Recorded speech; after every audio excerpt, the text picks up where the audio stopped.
welcome to the AmCham channel. Today, at the IM station, or the Onion station, depending upon how you want to pronounce it, Right. where TADA replaces their batteries. And I'm here with the founder of TADA, Mr. Kay Woo. Very nice to meet you. Very nice to meet you, and welcome to the AmCham channel. Right. Thanks for helping us to join. Well, we're very happy to have you as a new member. Today on the AmCham channel, we're doing a product showcasing, a member showcasing. We're giving the member the opportunity to discuss their business, their products, their investment in the country, and their also CSR and charitable things that they do. Sure. I want to thank you ahead of time for donating to our golf tournament, where we raised $10,000 for demining, and we're about to hand over that check next week. Okay. And we'll have Prey Vang will be a mine-free province. So we're very proud of that. Sounds good. But today we're not here to talk about demining. Today we're here to talk about TADA. Okay, that's good. TADA is in the streets. We see them all the time. These beautiful white vehicles, nice and shiny, Right. that are electric vehicles. It is. So I think better than natural gas, I should say. So they're electric, completely carbon-free. Right, that's right. Well, if you can tell us a little bit about TADA, Sure. your creation of the company, what you're doing here in Cambodia, Sure. and actually the business. Thank you. Thanks for having me. And AmCham actually reminds me of my first day of founding our company. Actually, we started our company back in 2012 in New York. So we started our service in New York, but we failed miserably. So I've been starting my business back in 2012 with my co-founders and my team members, and now I'm here with our station and our TADA service and lots of team members. But now our team members are over like 200 people. Back in the days, we started with 3 people. Now we're growing in a very good direction and very positive manner, so which is very good. So ourselves, we started our business in New York 2012. We failed many times, and we started our 4th service. Actually, we failed 3 different times. And then 4th service, we opened service in between Hong Kong and Shenzhen for providing a reservation service for cross-border car. That was the first time for us to enter into mobility service. And then after that, we've actually developed ourselves in a different manner, which is we're looking for the new way of actually changing the mobility service. It's not just a commission-based service like Uber or Grab. So we didn't want to go that way, and if we wanted to go that way, we should have lots of money to burn like them. But we wanted to change the game. So we learned about the blockchain as well. So we start applying this blockchain tech for our whole service. So that was the beginning of called Mass Vehicle Ledger Blockchain Mobility Protocol. So we mainly focusing on now building this Web3 mobility platform with all together of, like you just mentioned, the TADA mobility and Onion mobility for electric vehicle and MVL blockchain protocol. So these 3 pillars are actually main pillar of our whole business.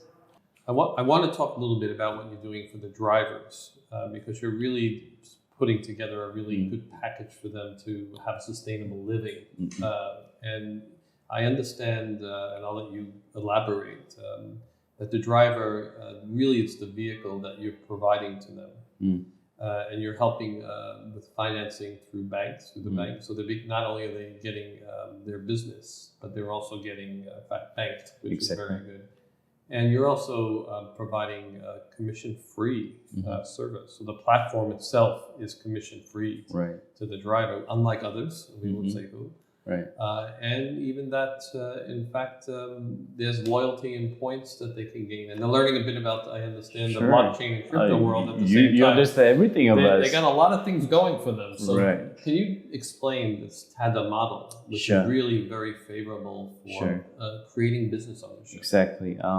So first of all, this whole model, the fundamental philosophy actually comes from the blockchain. So, Uber or Grab, these kind of model is it's actually aggregator model. So they're actually taking commission in between supplier and the users. So this aggregator gets richer and richer once the platform gets bigger. But the blockchain model is actually we share the benefit with all together for the supplier, for the user, and for the aggregator as well. So that's the whole concept that we are building on top of our blockchain protocol. So since the beginning, so we wanted to create the core value that we can give all benefit to all the participants.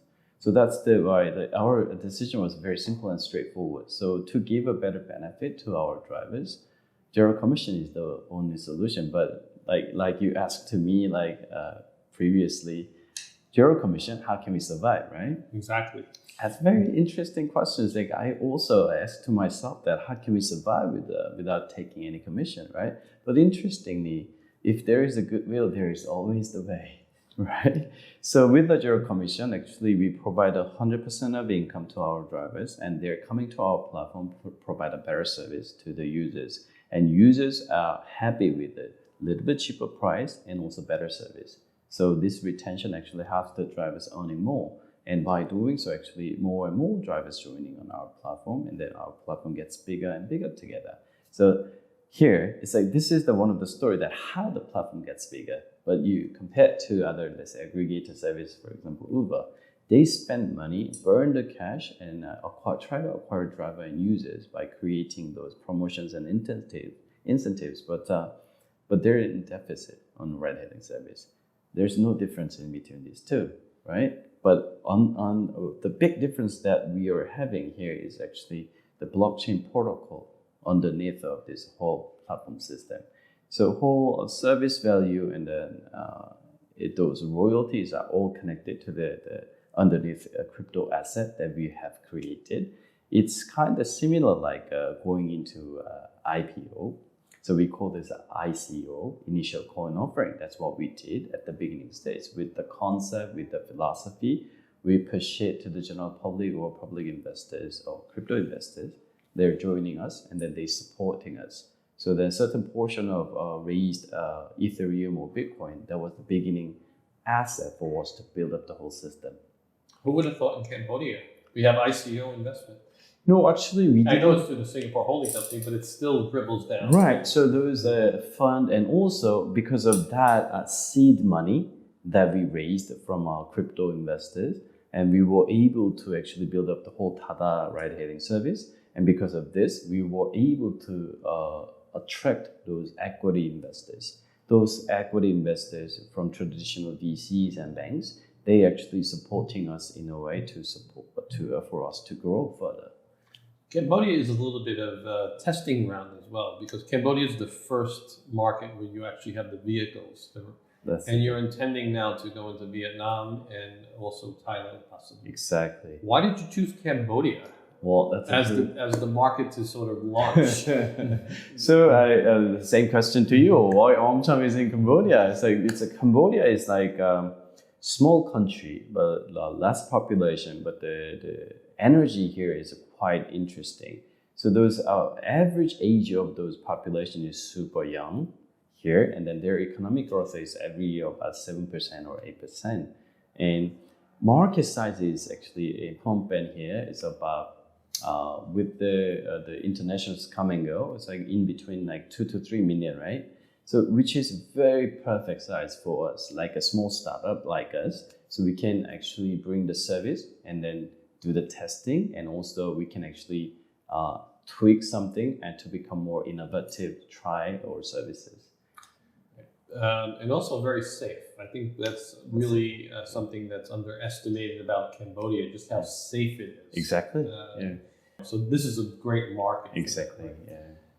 The other thing that was very impressed about TADA is that you're actually manufacturing or assembling the vehicles here in Cambodia, which is a massive success for the country. Yeah. You're actually doing assembly of the vehicles. Yeah. So we assemble the vehicle here, and then what we try to position ourselves is actually we want to give a pride to Cambodia. So it's like the first ever made electric three-wheeler made in Cambodia. So they can, like Cambodia citizens can be proud of this vehicle. Then they can also enjoy the vehicle on the road. So now it's like lots of tractions comes in. I could buy one, right? You can, of course. Well, It doesn't have interestingly, to say TADA. Right? Actually, that's right. Interestingly, we made this vehicle for the professional use, but among those sold vehicle, the 10% is actually for the personal use. I'm beginning to see normal persons with their kids and their family in the TADA vehicle. That's right. So it's sort of like the futuristic way of smaller vehicles that are completely carbon zero, that are efficient. Exactly. So we're actually experiencing the future here in Cambodia Exactly. before other markets. Exactly. That's a very interesting part. Actually, so there's some French guy came to our store and then he said, I want to buy this vehicle for my family use. And there's even from our team member, it's like, I want to buy this for my daily commute. Okay, that's even amazing. So the criticisms at the moment, and I will Sure. only say at the moment, of electric vehicles is the charging. That's But right. you've solved the problem partially. I think the infrastructure needs Exactly. to be put in place. Yeah. But what's the difference with charging versus battery replacement and the efficiency of Okay. that? So when we designed this vehicle, our first concern is actually charging downtime.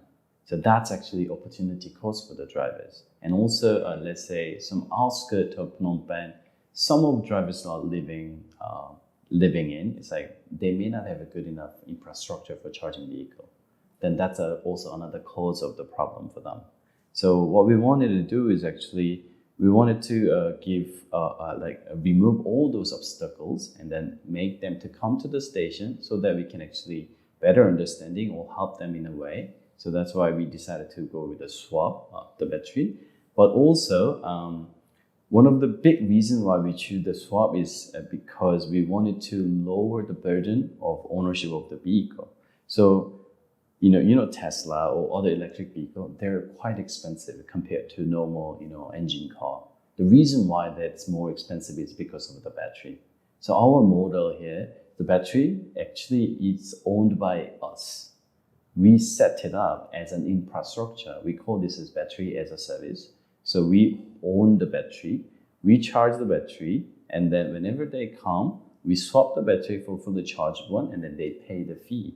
So this is more like when you go to a gas station, you fill the gas, same model. Okay, so the question will be, of course, I'm sure the audience is, there's very expensive gas out there now. Right. Thanks, unfortunately, to what's going on in the Ukraine and Russia at the moment. And I hope when this video ages that solves itself in a favorable way. But obviously, gasoline is extraordinarily expensive. Yes. How does electric vehicle charging compare with gasoline right now? And let's say at a half price in the future. So now, interestingly, also the apple-to-apple comparison between LPG tuk-tuk and our Onion T1, LPG price, interestingly, also increased 30% over. And regular gasoline even more. Yes. So because of that, even before the increment of the price, our energy cost for our driver is 30% less. But because of that 30% increase, drivers can save more right now. Okay. So it's even, not only is it commission free, but they're actually the fuel being used, essentially, which is zero, again, carbon emissions, is cheaper. Exactly.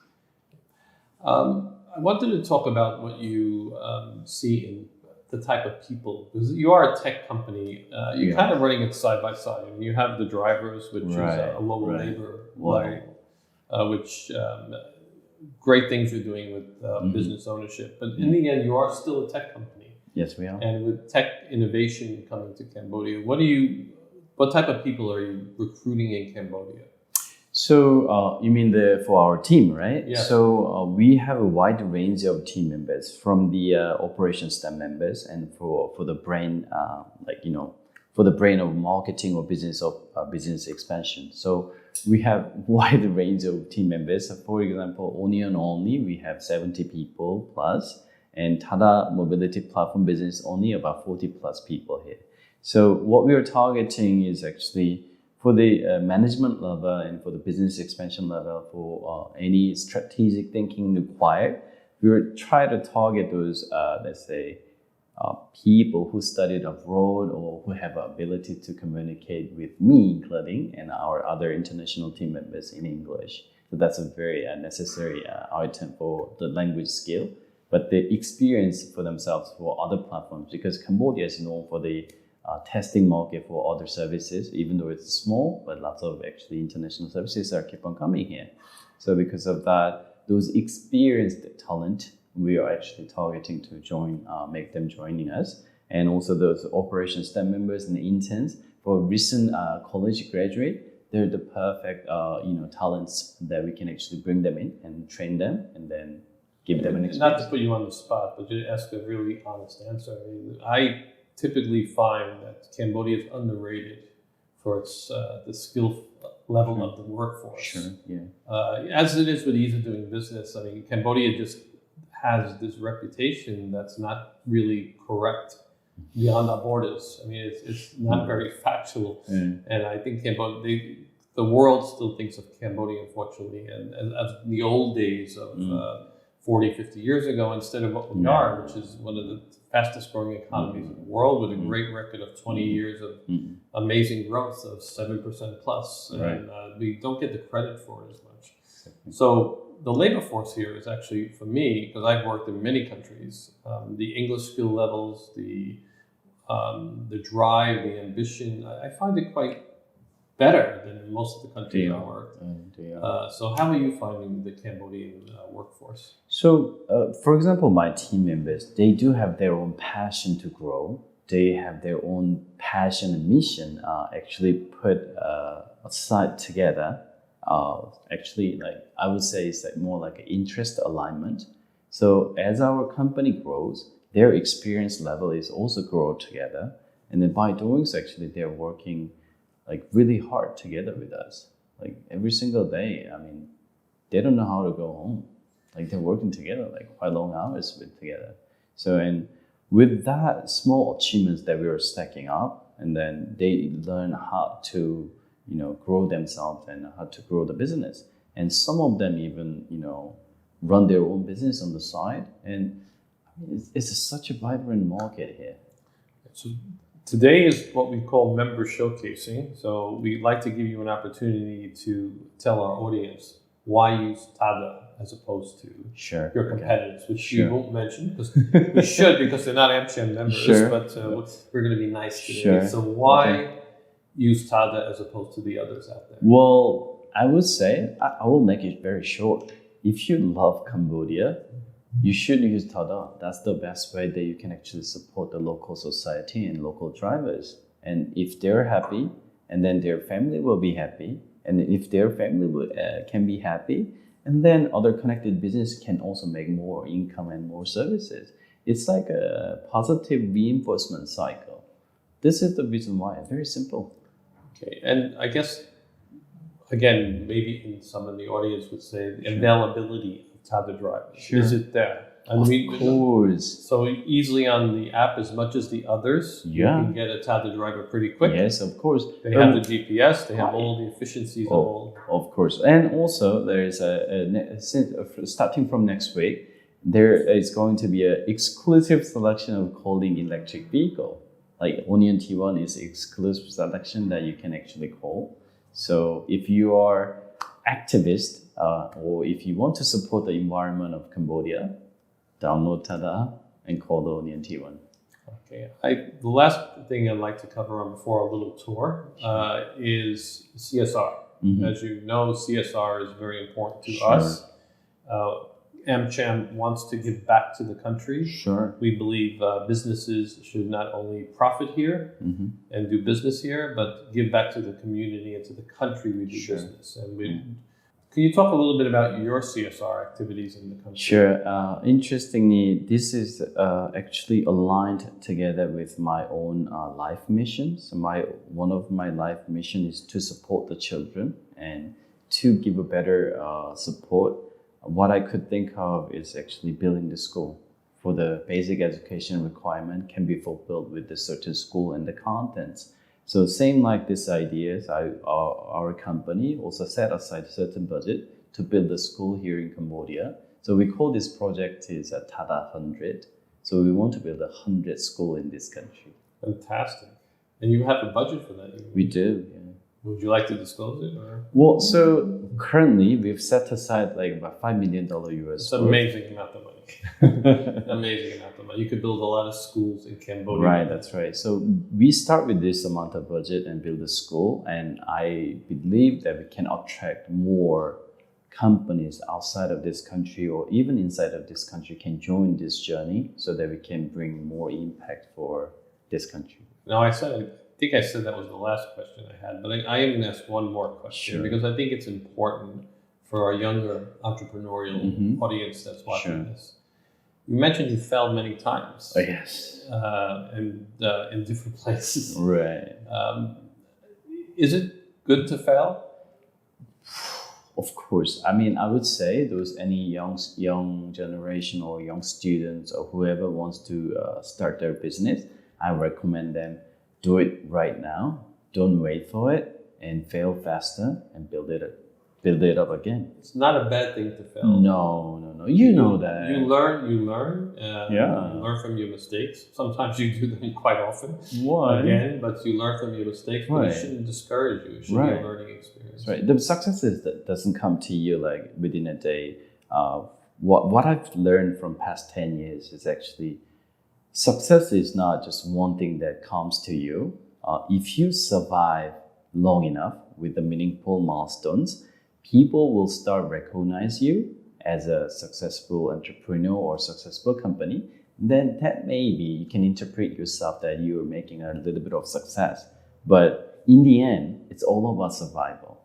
So you fail, but you didn't die, you didn't give up, and you managed to survive for longer years, you will achieve something.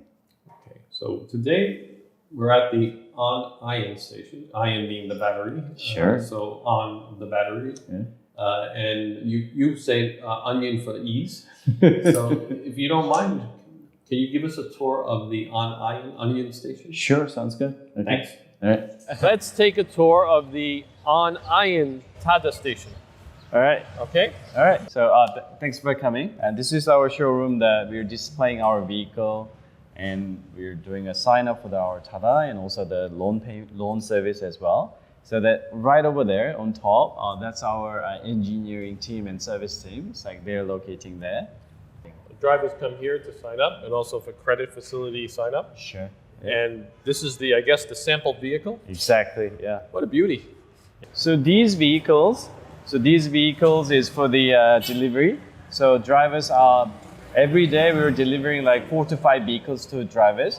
So we sold out the first batch of 350 vehicles already. So now we're making a second batch of waiting list, and every day also drivers are keep on signing. Okay. How many vehicles are there on the street now? On the street right now, 80 vehicles. 80, okay. Yeah. And that's going to grow to how much you think soon? 3,000. 3,000. By the end of this year. And right now only in Phnom Penh? Only in Phnom Penh. Plans for other cities? Of course. Sihanoukville, Kampot, then Siem Reap, and then Ganva province as well. So all those major cities of the provinces, that's our target. So nationwide, we want to cover. Okay, so I'm a driver. I come in. I want to replace my battery. How does it work? All right, let's go. These are the batteries, for example, here. So we are charging the batteries here, and the fully charged batteries are getting ready. And then whenever driver comes in, we swap the battery, and then they can just come and go. It's like 3 minutes or 4 minutes. How long does it take to charge one of the batteries? Full charge is taking about 3 hours. And how long does it last for the driver? It's not about the time, it's about the distance and the power that they are spending. So one full charge, 3 packs of battery within the vehicle. Oh, 3 of them going? Yeah, three of them inside of the vehicle. It's a full charge, 120 kilometers. It can run. So that lasts about how long? Drivers, normally platform drivers, they drive about 100 kilometers per day. Okay. That's for the so service it's a daily thing. Exactly. Wow. Okay. And the electricity is coming from the grid? Yes. So we directly purchase the electricity from EDC. So the normal electricity rate is quite high, but the direct purchase is slightly cheaper. Okay. So the government's supporting you. Exactly. Yeah. Okay. So this is a small repair area, but now we are also preparing the one big garage across the street with the PTT station. So that's one of the things that we want to provide our drivers. Even if they need to change the battery or get a service, we want to also provide a space that they can actually take a rest. So now we are on preparation of making a bigger, repair shop as well.